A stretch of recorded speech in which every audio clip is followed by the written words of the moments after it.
9, 8, 7, 6, 5, 4, 3, 2, 1. Hello, folks. Joining us today, we have Gregory. I'm not going to be presenting myself, but actually, we wanted to touch on some of the highlights of our latest release, 24.1, which is live, by the way. You can go to devexpress.com/try to get the latest bits. But we have so much going on with both with desktop controls and WinForms and WPF, with Blazor web controls, as well as JavaScript DevExtreme. Specifically, we're going to be talking today about the React pieces of what DevExtreme has to offer at 24.1. So to take us off, I'm going to be handing it to Gregory, and I don't know what you want to show first or what we're going to head into first, but I think we have a few new controls this time, right? We do. Thanks, Arg. So today, what we're going to be talking about is just the JavaScript and ASP.NET Core controls that we have. So our DevExtreme product line encompasses both the JavaScript and the ASP.NET core components because ultimately it's all JavaScript. So we sort of And just to bundle all that. Go ahead. just to clarify that a bit, so if you go to our documentation for ASP.NET Core, it says that some of the widgets are DevExtreme based, right? So all the 60 widgets of DevExtreme that are in ASP.NET Core, they're all based on what we do in DevExtreme, which we're going to be showing today, right? Right. Okay. And I think there was a handful of controls that we don't have in DevExtreme. So the spreadsheet control, the rich text editor, reporting, those are things that are available in ASP.NET Core, but they're not DevExtreme based, right? Sort of. We do have rich text. The one that's missing is the spreadsheet, really. Other than that, it's just about feature parity with between the lines. Okay. Sure. I mean, are we talking about the HTML editor when we're saying rich text in DevExtreme, though? Um, it's more or less the same, with just a slightly different name. I mean, I think people would beg to disagree with you on that one if they're actually using Microsoft Word and expecting Word in the browser. But yeah, potato potato, I guess. Yeah, we do what we can. Interesting you mentioned that. We are going to be talking about that today. So, but anyway, so the big new thing we have with this latest release 24.1 is this splitter component. And the splitter component is something I'll demonstrate today, but it really is just a splitter, and it's very simple, but something that is very useful. Similar to something like tabs, where it's relatively simple, but if done properly, then it's much easier to integrate into sites and make it a lot cleaner. So, in terms of the code, at least. So this is just a quick overview of what we have. We also have some updates to some of our existing controls, such as our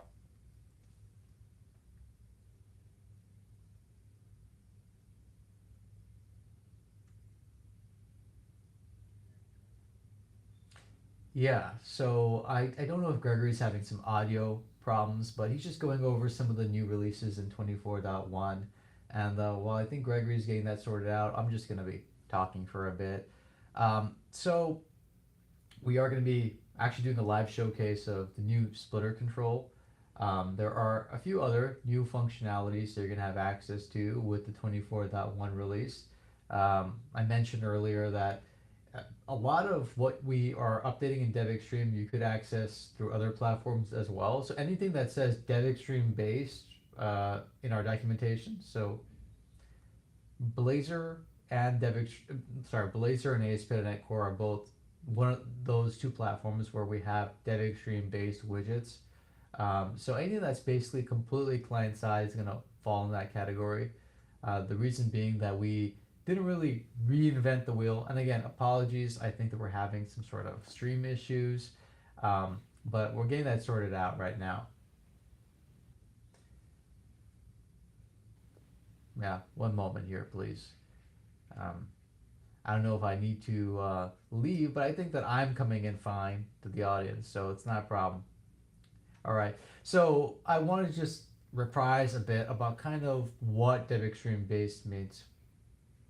So essentially, the idea is that we really want to avoid reinventing the wheel. And the idea is that if you look in our dashboard control, you'll notice our dashboard control has basically nothing but dashboard items that are containers with DevExtreme controls in them. The only exception to that is that the dashboard has something we call a card control, which does not exist in DevExtreme. Yeah. So, okay, great. I'm hearing Gregory now. I think that he can resume. So I'll let him take it away. Okay. Now we're gonna be nicely made fun of for those technical issues, huh? But but that's okay. Anyway, so These are Easter eggs. These are inside jokes. right. So these so anyway, where was I? So I was talking about some of our new things we have. Ultimately, everyone can go in here and check it out. And when you say go in here, what are you referring to? To What our is this? website, devexpress.com/subscription/what's-new. Okay, And that all should right. pop up into the chat window. So everyone can just All right, click on okay. that. So ultimately, we just have some new additions to some of our existing controls, like we have scrolling support for our drop-down menu, as well as our context menu. So, like our right-click menu that's customized. We have some updates to our form control when it comes to grouping captions. Our HTML editor has some updates where we have spell check that's based on the browser itself. So if you have like using Chromium, then the Chromium spell check will be supported in our editor. This is a big one. So a lot of the work this release cycle has gone to reducing the size of the bundle. So as we can see, we have approximately 12% reduction in the size of the script. So that should make sites load a little bit faster and be a little bit cleaner. And we also have support for Angular 18, so the latest version of Angular. And things like Shadow DOM support. If anyone's interested in Shadow DOM, we have all this kind of stuff and lots of accessibility updates as well.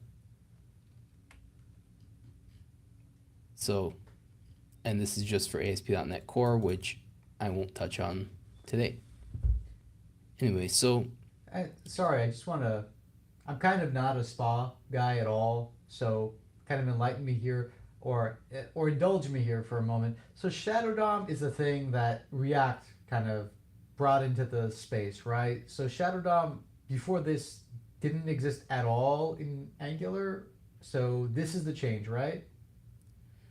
well, Shadow DOM is part of the browser, if I'm correct. So if we click here,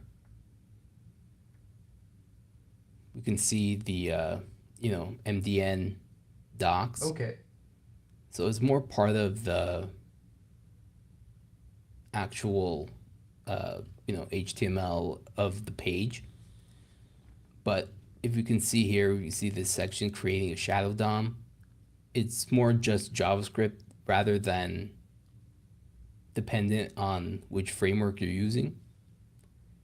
The whole idea is that we can hide certain elements within the DOM, if that makes sense. So this would be for like things like nesting, huh? Yeah, sort of. Okay.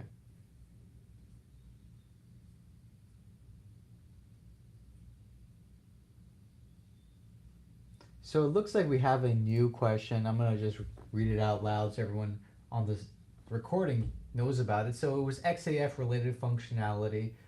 So if basically if you're building an XAF project, you're actually going to be using Blazor. So you could build a Blazor server application with XAF because there's a few platforms XAF supports: WinForms, ASP.NET Web Forms, and Blazor Server these days. So in the olden days, when I say olden, a few years ago, we tried out using Blazor with React, but that's not the case anymore. So really, what we're covering today is not really strictly related to XAF. Some of it will carry over because a lot of what is available in our DevExpress web libraries are available everywhere.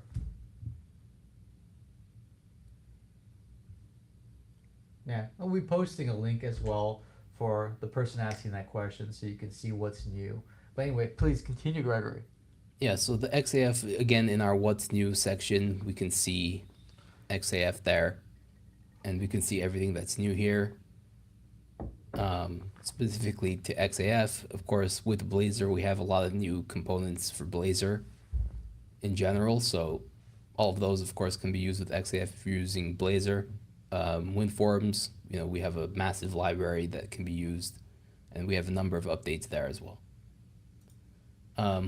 But anyway, so to get back to what we're doing today, so what I wanted to build today is something using the splitter component, and because we haven't used it yet, I want to use the HTML editor, and we're also going to be touching on our file uploader control because I know you've been dealing with that a lot, and I'm going to sort of talk about it in DevExpress. I actually didn't look at the change notes in React. So the change notes in Blazor are for us that impact us is that we used to have a file upload control. We still do. We have a simplified file input control as well. Is that the sort of lay of the land on your side too in React? Sort of. For me, it worked just fine. Well, I mean, there's a new control called file input. Is my point. Well, we have the file uploader. Okay, all right. It works very similarly, though. Well, you'll see how it works. I'm just going to create this new project here. Hopefully everyone can see that. If it's too small, let me know. And I'm going to say npm create v at latest, and the file name, the project name is going to be file demo. I'll just leave it there.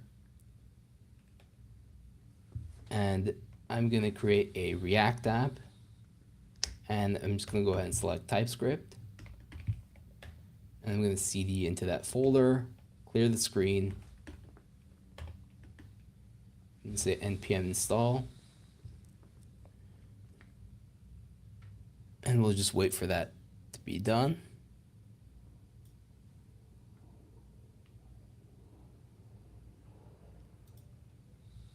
And I will install our DevExpress packages with the version of 24.1 specified there.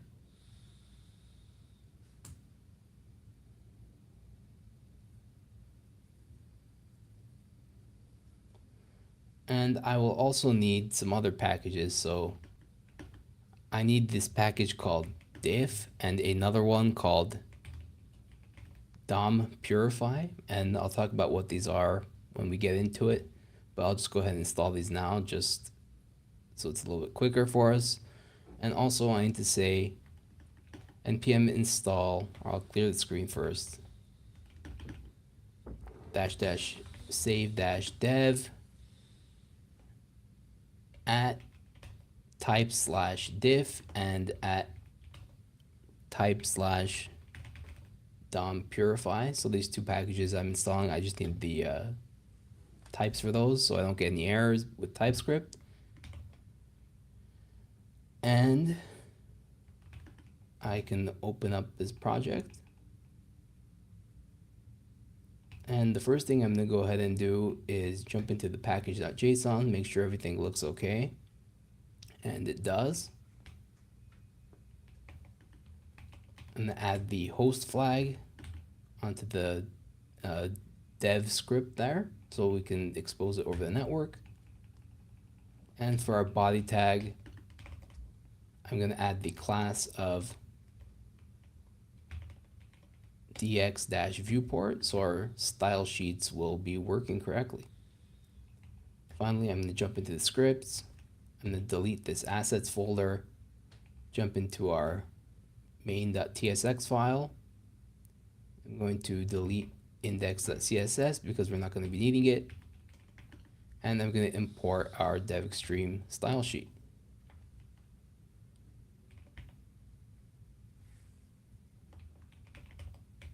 And it's going to be node modules slash DevExtreme slash this slash CSS slash DX dot.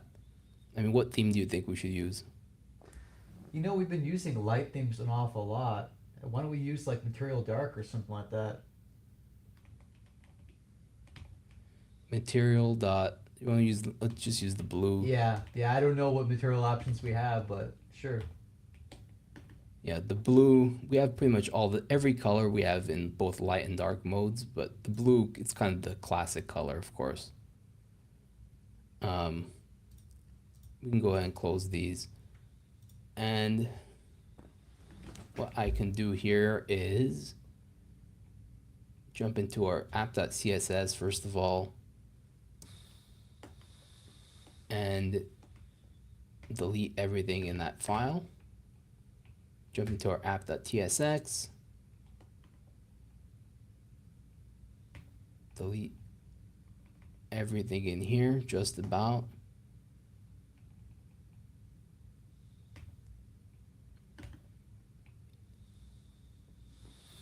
And we can jump over to a new terminal window and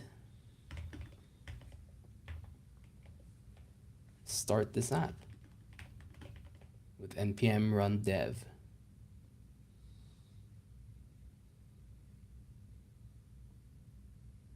And we can ignore that error, or I guess we can't.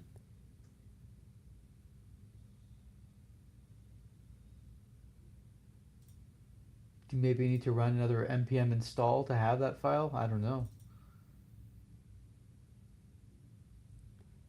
No, I'm just lost and confused, and I forgot that we don't need that node modules in there, and that should be fine. So yeah, so we're just getting a blank screen, of course, there's nothing on there. And so now when we jump into our app function here, I'm gonna go ahead and convert this into a functional component. So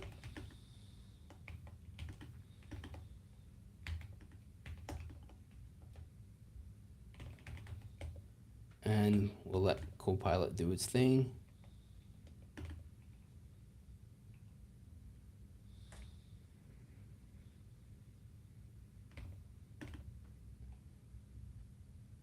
And if we jump back, we can see we have it saying React app right here.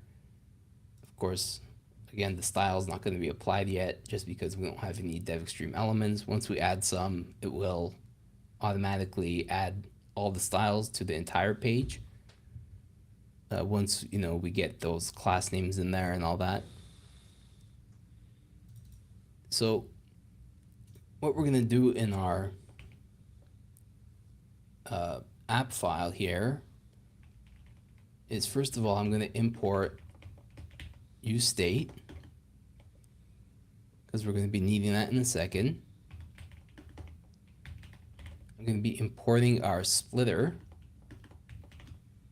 and the splitter item from DevExtreme React /splitter, and we'll leave that there for now. And for our H1, looks like I lost my parens right there. So I'll just do that over again.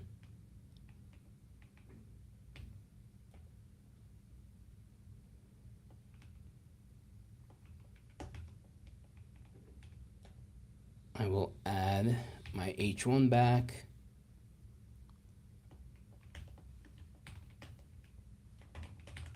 And we're going to call it file comparison. And so everyone can pretty much see where it's heading so far. And I'm going to add my splitter. And so I'm going to add an ID of of splitter. And I'm going to add an orientation of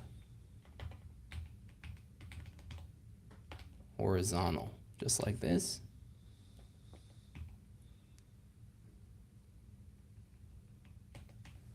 Correct my spelling mistake. And inside here, I'm going to add a item with a size of 50%.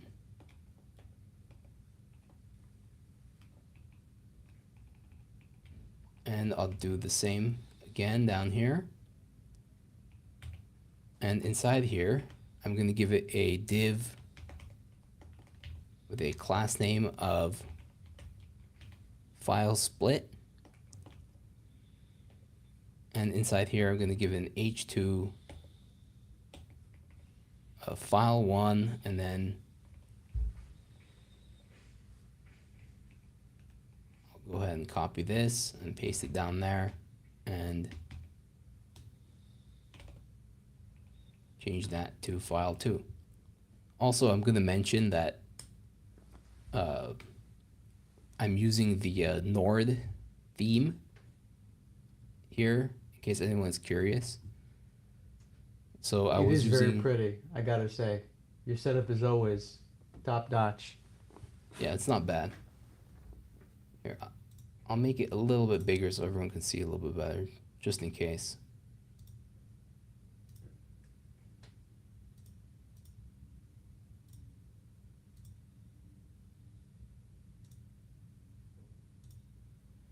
Hopefully that got bigger. I don't think it did. Yeah, I think it's a little bigger, yeah. Let me make sure.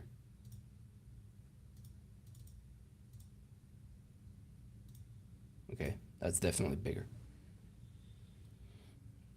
So now what I need to do is I need to create a new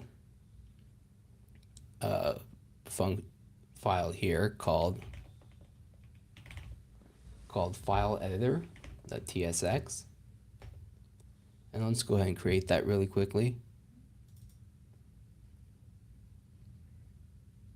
And I'm going to import a few things. I'm going to import React and use state. I'm going to import file uploader.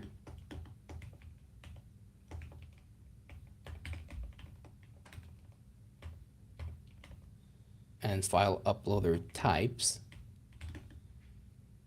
from DevExpress React / file uploader.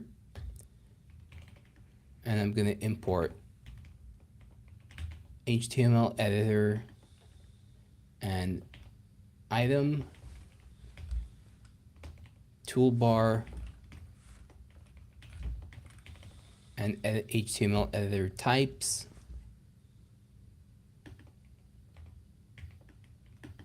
from DevExpress React / HTML editor, just like this. And we're going to get all kinds of warnings because I'm not using these imports. And finally, I'm going to import notify from DevExpress /UI / notify, just like this. And now I'm going to say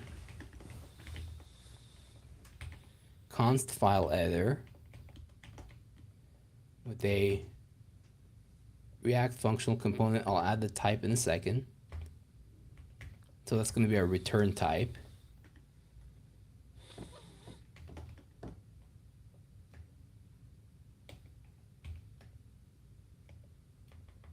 And I'm going to export that function. And up here, I'm going to create an interface called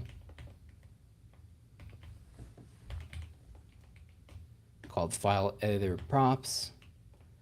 And this is just going to be on file content changed. And this is correct. So it's going to be a simple void function is going to be the type with a parameter of string. So going to be file editor props there for our type.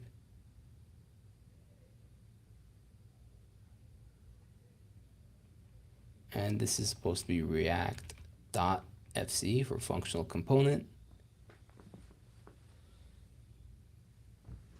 And inside our parens here for our function, I need to say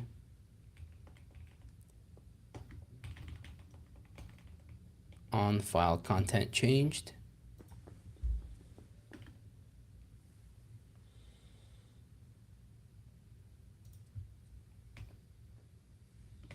And just change, not changed.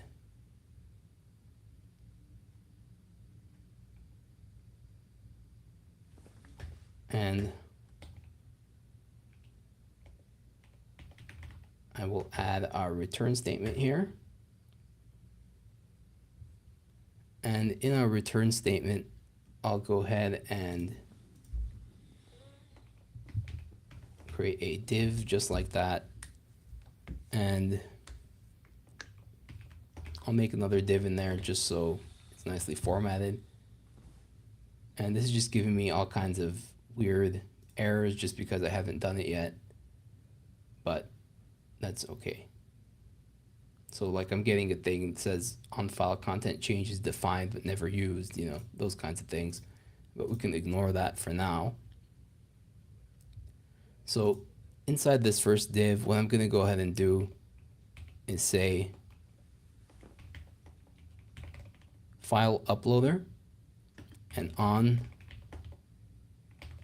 value changed is equal to on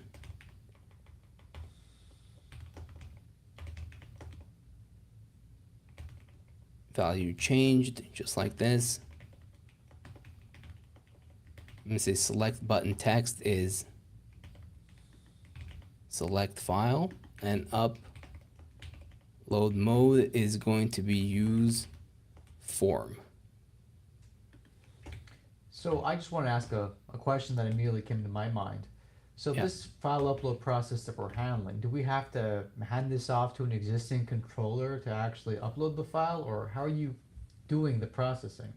So I'm going to do it all in the front end. We could send it to our back end. So right here Okay. with this upload mode, I said use form. So in this mode, what we could do is we could wrap this file uploader in a form and have like a submit button, and we can submit that to our back end, and we can just submit the file as a, you know, just a regular file type, you know, over the web, you know, over our TCP connection. We can use our own ASP.NET backend package for handling files. So we can use that as well. But today I'm not going to be using any backend, so I'm just going to be using, I just set the upload mode to use form just because it won't give us any errors. Because I'm not actually submitting anything. I'm just having it in the front end so I can deal with it and then let go of it, just like that. Okay, yeah. Yep. So up here, I'm gonna go ahead and say create our use state variable, and it's gonna be called file content, and it's just gonna be an empty string. Or, in fact, I'm gonna make it null. That should be a little bit better.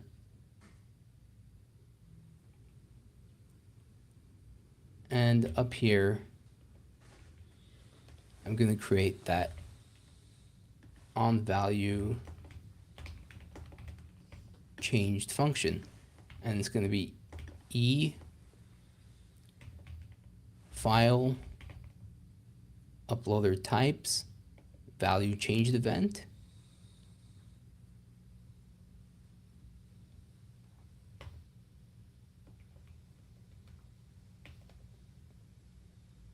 And I'm going to go ahead and say if e.value const file equals e dot value 0, and say const reader equals new file reader. So a file reader is just part of JavaScript. And then say reader dot on load equals async event. I'm going to open the braces, and I'm going to say if file.type equals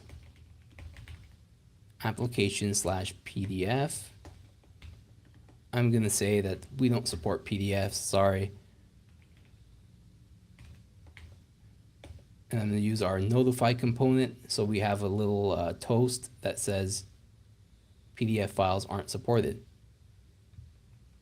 And it's going to last for 3 seconds with the error style. And then say const content equals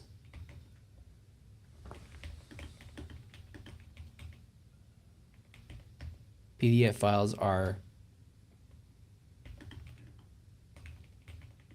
not supported. And I'm going to say set file content to content. So I'm just going to set this variable in here, and this file content is what we're going to basically be using to display in our page what content we have, essentially, if that makes sense. And then say on file content change is content. So essentially what's happening here is this prop on file content change is going to be set to the content of the file that we upload, if that makes sense. And so that's going to be sent back to our app component when we use it. So it's basically like you know, in memory, the way it would work is sort of like if you pass a variable into a function or like a pointer, and you can modify the contents of that variable in memory, if that makes sense, rather than creating a copy. It's not exactly like that, but that's a good example of how it would work. Anyway, so I'm going to create an else if here.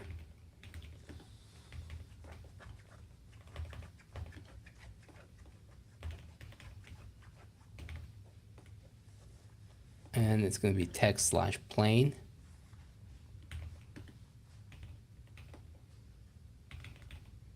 And be const text content equals event dot target dot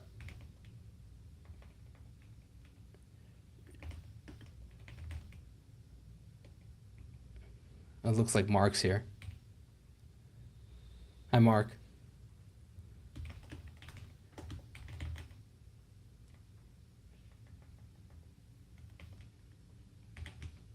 Anyway, so ultimately what I'm going to do here is I'm just going to get this text out of this file if it's a plain text file.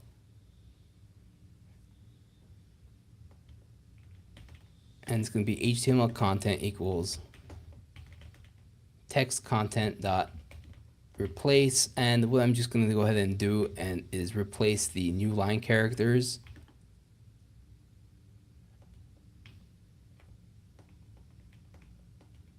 with a line break, because we're going to be using our HTML editor, and the HTML editor will obviously understand the line break tag.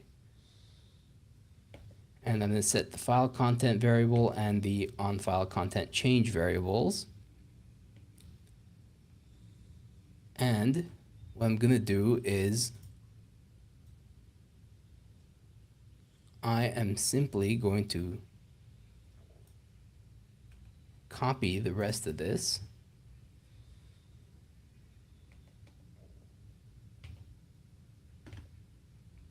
so that we can just go through it quickly and see. So I decided to just have support for HTML as well and JSON. So for the JSON, I'm going to have JSON.stringify, and then json.parse with just some options. This is just, again, simple, regular JavaScript stuff. And I decided to add Markdown as well. So this Markdown content, what I'm going to do to deal with the Markdown content is I'm going to use this GitHub API for Markdown, and I'm going to get back the HTML instead of Markdown, because of course they're interchangeable. So basically I'm just going to have a simple fetch there. Not really important, but I thought it was kind of cool because I don't think many people know about this GitHub API, but it can be very useful. And then finally in the else, I just have for any other file type that's not supported, I just have this unsupported file type message there. So under here, I'm going to say reader.onError, just so we have some error handling. And I'm going to say console.error error reading file with the error message.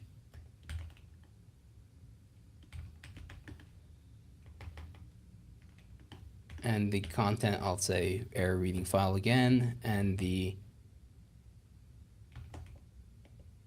props and state variable, I will add that message as well. And say reader.read as text file, just like that. And again, that reader is the regular, JavaScript file reader.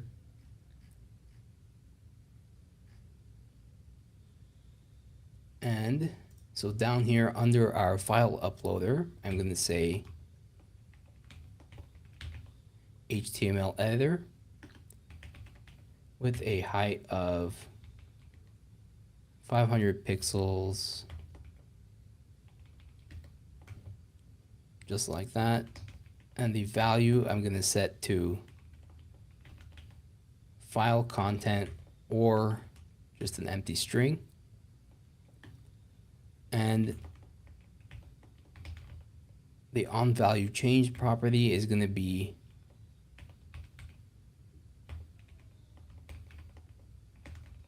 editor value changed, just like that. And inside the HTML editor, I'm going to add some of our toolbar options. And so this is just going to be some of those undo, redo kind of options. And I'm going to set the multi-line property to true, just in case if we had, lots of different things in this toolbar. And I'm going to add some items. So undo, redo, separator. I'm going to add size and the accepted values property. I'll add a string in there. Luckily, Copilot takes care of it for me.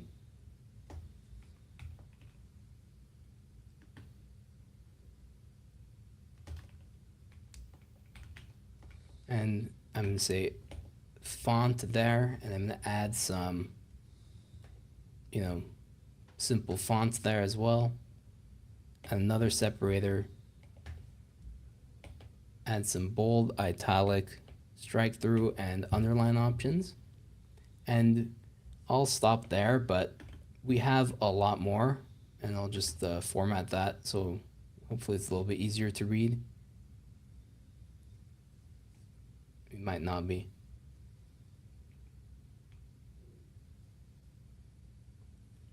So are we going to actually be using any of these options? I thought that we're just reading the file, but we're not making changes. Are we also making changes to the file? No, Okay. but we But can. it's still pretty handy to see all the stuff the HTML editor has with the toolbar. Um, yeah, all this advanced formatting. Yeah, it's pretty cool. So I just created this simple function to handle when the file is changed in our editor. So this is just so we can modify what's in the editor. And if I don't do this, then we'll get some issues. It won't modify it because we can't modify our state variables. Anyway, so just to move on, for the sake of time,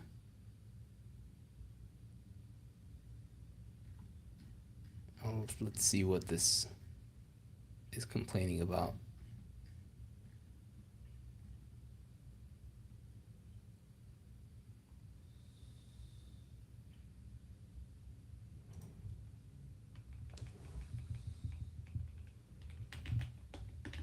And change that name to content there.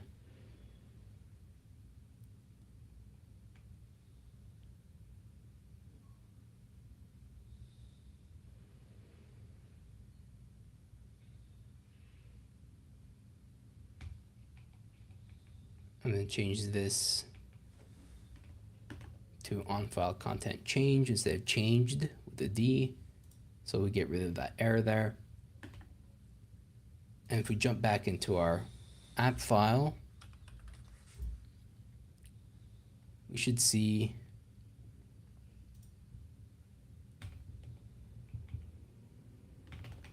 I'm going to add const file1 content, set file1 content just like this.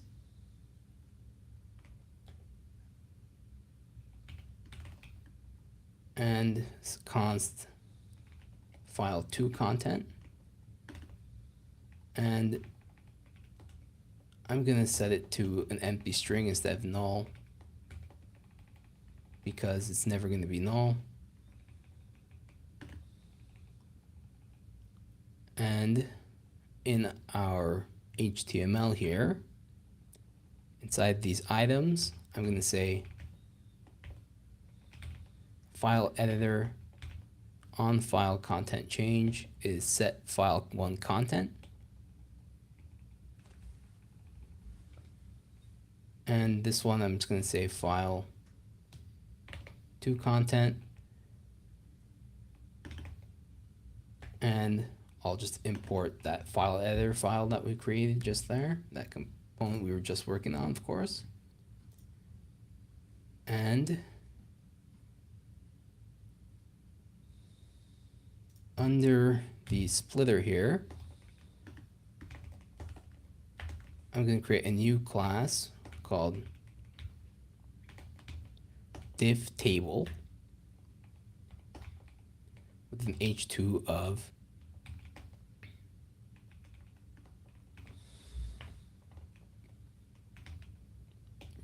comparison result there, and then I'll just leave that empty for now. And just quickly, I'm going to jump into our app.css file and paste some styles in here. So these are all self-explanatory, just some border, some flex alignment, and some table styles here. So just some, every other row is going to be slightly different, that kind of stuff. This is all, self-explanatory CSS. I'll go ahead and close that. And we can jump back to look at our page, and we can see how it looks now. And we can see we have it, file comparison, our title. Also to note, we have this banner here that we need to purchase, a license of DevExpress. Of course, I don't have my license installed here.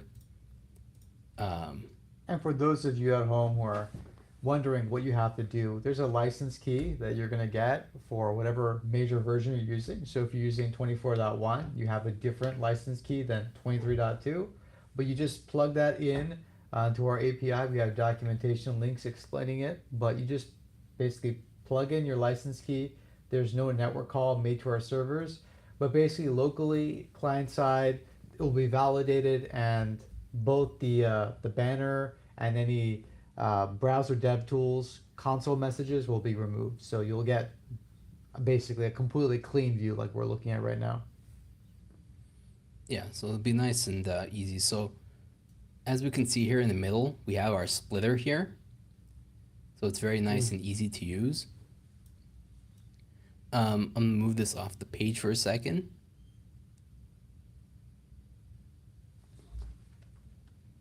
And I'm gonna go ahead and just quickly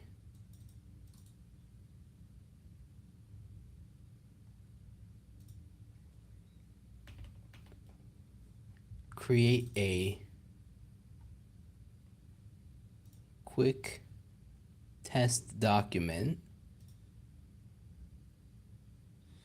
So just bear with me 1 second while Areg just talks and fills up time. Oh yeah, I take that as a cue and a challenge. So essentially, we actually came pretty far very quickly. What we're doing here is we're hoping to kind of just take two arbitrary files and to see what would be the difference between the two. It's actually not super trivial to implement this. We do need some sort of idea for isolating the minimum set of line changes between file 1 and file 2.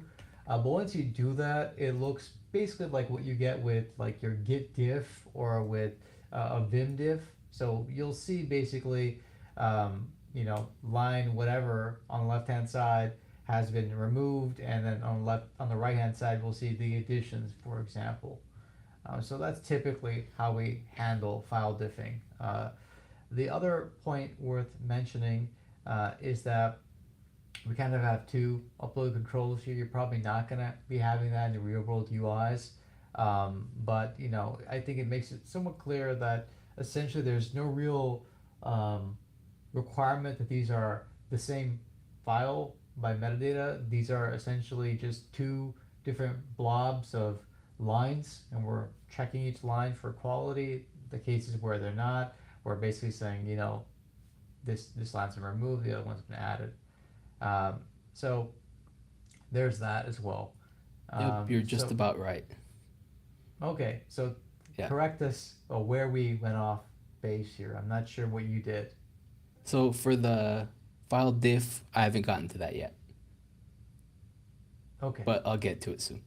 But you're right with everything else. But what I was just trying to do really quickly is just create a simple file here,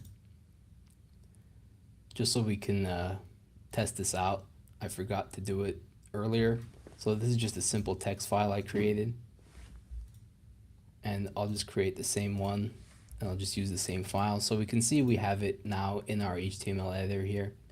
So, we can edit stuff and say like bold or increase the size of something else, and so we can edit it, of course, even though I upload the file.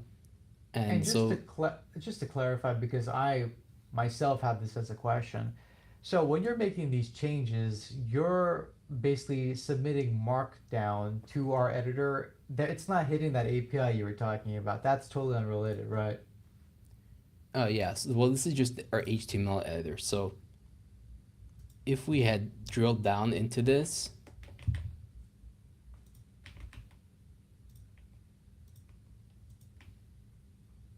we would see that essentially what's happening here is this is just HTML. It's not Markdown at all. That's why with that Markdown here, I had to convert this Markdown into HTML using this API from GitHub. So that was like the whole point, because it's not Markdown at all. It's only HTML. But ultimately, we have support for a lot more. So if I jump into our demo I just wanted to quickly. clarify that we're not really using that API you were talking about earlier, right? Like that's not something we're using right now. We're just directly writing some content that's being bound to the HTML editor, right? Yeah, that's right. Okay, all right.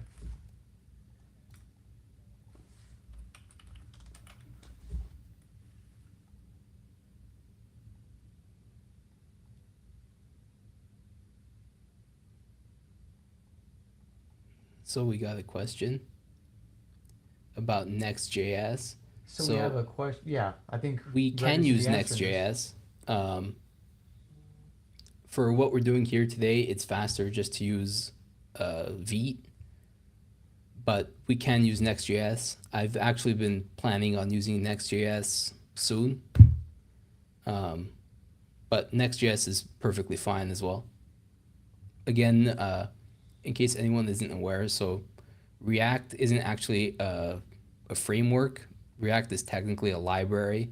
The framework is something like Next, so if that makes sense, we can use Next, we can use anything that uses React. So there's a lot of them. But ultimately, with our HTML editor, as we can see here, we have a lot of toolbar options. We have options for images, anything that can be HTML. And we can actually convert to Markdown ourselves. So whatever we put into the HTML editor can become Markdown as an export option. However, we don't support typing in Markdown necessarily. So if I come in here and let's say I type in, something that should be Markdown, it doesn't show up as Markdown inside the editor. But we also have, as you've said, we have with this, so it's not here. I think it's in our docs, but with the HTML editor, we have a number of options to use either our own backend API, or we can simply use just a regular form input. So for example, for this file uploader,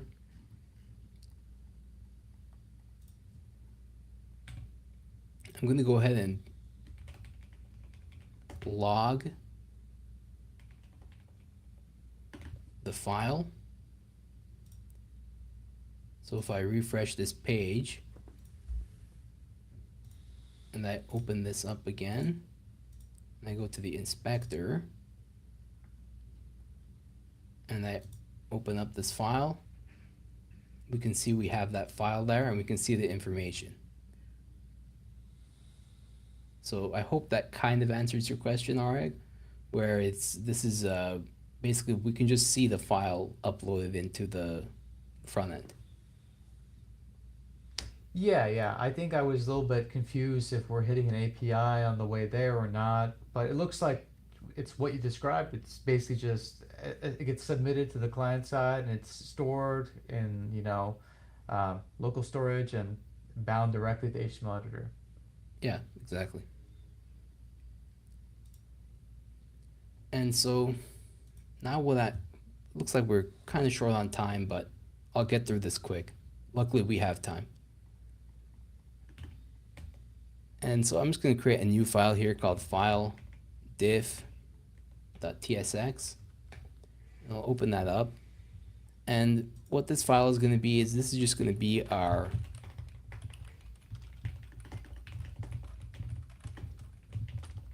basically our file that will handle the difference between these two files that we upload. And I'm going to import diff chars and change from this package I installed earlier called diff. So that's what I'm using that for. And I'm going to import DOM purify from DOM purify, and I'll show you what that is in a second. And I'm going to create a type here called file diff props. And this will be file 1 of type string and file 2 of type string. and then say const file diff equals file1, file2,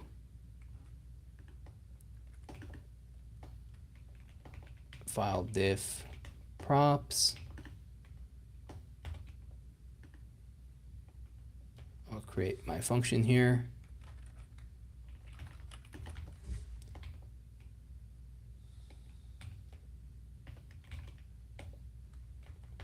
I'll export that.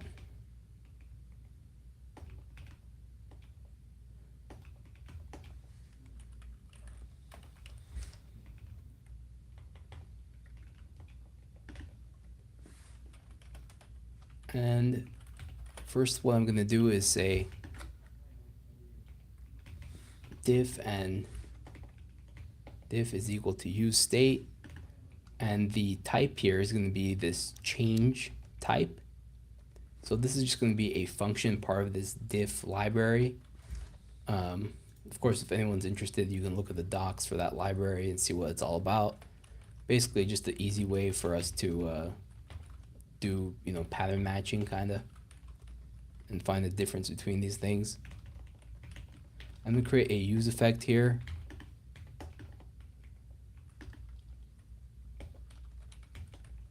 And I'm going to say const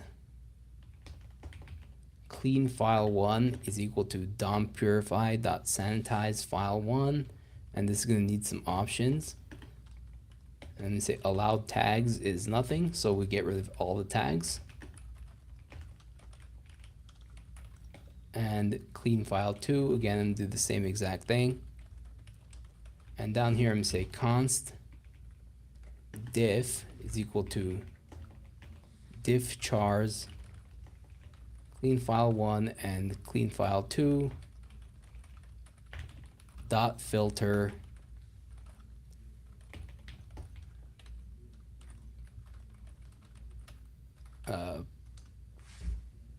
let me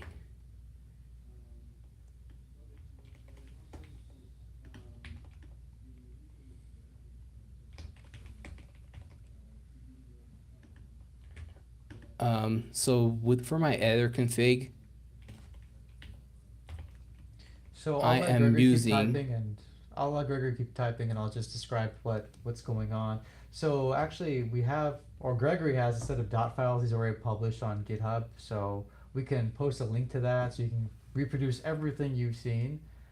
So he's using a few different plugins in NeoVim, and he's using a color scheme Nord.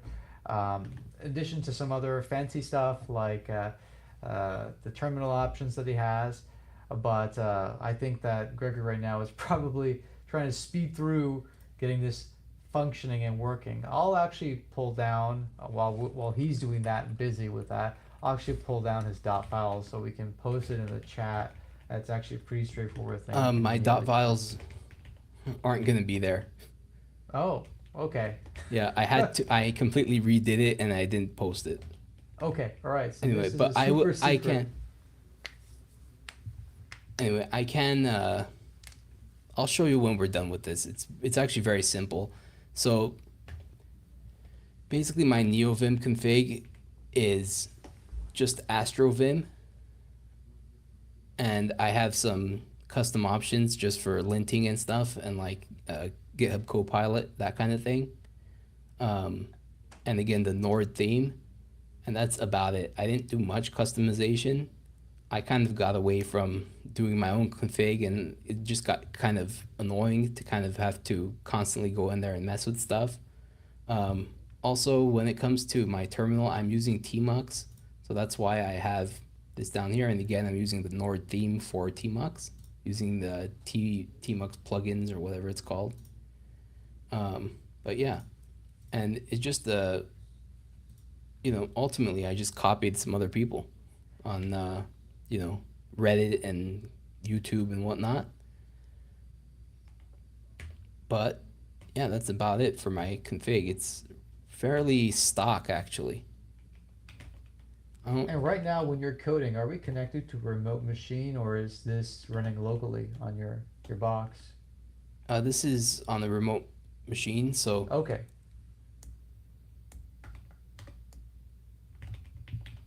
if I use a NeoFetch, we can see what's going on here if you're interested. So this is just a virtual machine using Arch. Okay. Yeah, and I just have 32 cores of CPU and 32 gigs of RAM. Okay, great. And just for those at home, I mean, basically the difference would be maybe you're using PowerShell instead of Bash, unless you're using WSL, but basically for all intents and purposes, there's not going to be any real major difference. No, and I would recommend you, if you want to use NeoVim, I'd recommend using WSL. In Windows, it doesn't really work that well. It just constantly has problems. I mean, it can be done, but it's kind of annoying. So what I'm doing here is I'm just going to replace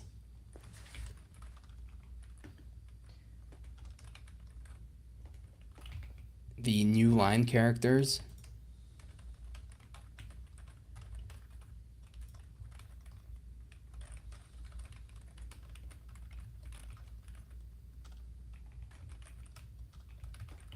and I'm just going to have this little like underscore kind of mark here, this icon.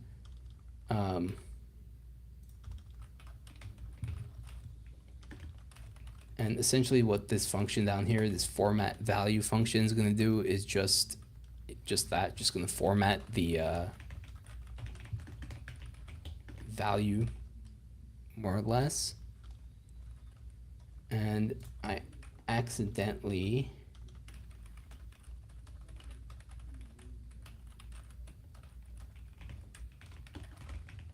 put this into our use effect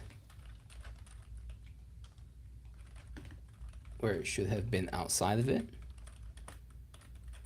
But ultimately it's relatively simple. So inside here, I'm going to create a table, create the head,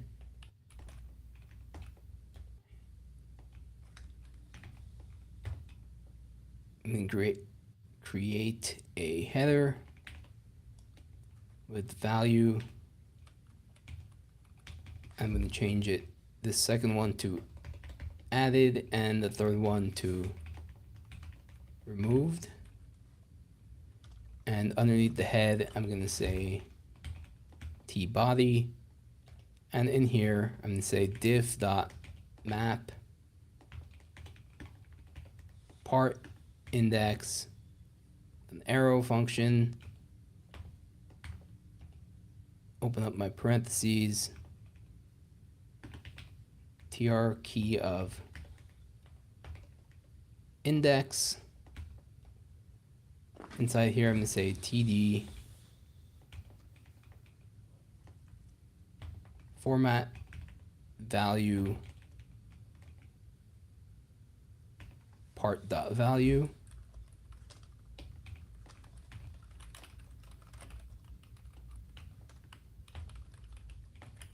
Part.added with a ternary that's going to say yes or no. And this one is going to be the same, except it's going to be part.removed, just like that. And this should be working. So I'm going to jump back into my app file. And under this comparison result, I'm going to say file diff file content, file 1 content and file 2 content. I'm going to import that file there. And now this should all be working as we expect. I'll go ahead and refresh. I'll select the same text file for both sides. And we should see this table down here. It's a little bit hard to read because of the theme, but if we, let's say, remove one of these dots, we'll see how we have what it says here. So it has that space indicator that we have another space, and we have a dot that's been added on this side, so we have an extra dot on this side as compared to this side. And this is just a very rudimentary way to compare these things. I just kind of sped through it. but ultimately, we can just modify, and we can see that A, and that's just about it. I don't want to go too far So over time, but yeah. just to clarify for everyone, the bottom view that we're looking at is the the disjunction between the two. So for example, it's the stuff that's not shared between them, right? It's the either direction, right? It's not like it's based on you add this to file one, you get file two. It's that these are things that are unique to both files and not shared between them, right? Yeah, pretty much. I mean, Okay. it's not that important just because ultimately no one's going to really be doing it like this. I just did it just so we can see how we can use, get Yeah, basically yeah. modify our DevExtreme components and extend them to other purposes. And I just thought this would be a simple little Oh yeah, thing. yeah. And, we see this kind of quite a bit where we have comparisons and stuff on pages. Um, this probably isn't that useful, but I still think it's cool and just a nice little demo so we can see how we can use both our HTML editor and the files. And let's see if I refresh,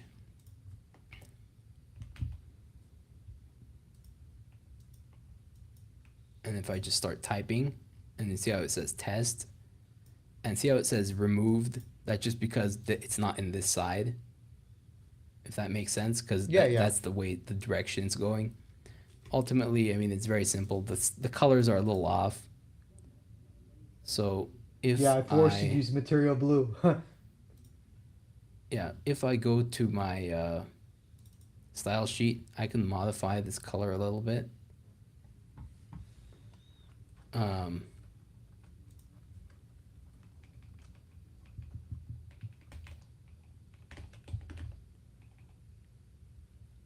this should be a little bit clearer. I guess it is a little bit better.